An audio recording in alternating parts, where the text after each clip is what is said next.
Hi, இன்னைக்கு ஆடி 1. So எங்கள் வீட்டில் வடை அண்ட் தேங்காய் பால் பண்ணுறது வழக்கம்.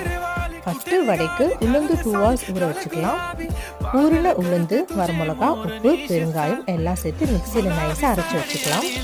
அப்புறம் கருவேப்பிலை போட்டு சூடான ஆயிலில் வடையை தட்டி எடுத்துக்கலாம். அடுத்து தேங்காய் பாலுக்கு ஒரு மீடியம் சைஸ் தேங்காய் எடுத்து திருகி வச்சுக்கலாம். நெக்ஸ்ட் 1/2 ஸ்பூன் ஏலக்காய், 1 டம்ளர் தண்ணி ஊற்றி தேங்காய் பால் எடுத்து வச்சுக்கோங்க. 3 வாட்டி தேங்காய் பால் எடுத்தால் போதும், இல்லைன்னா ரொம்ப தண்ணி ஆகிடும்.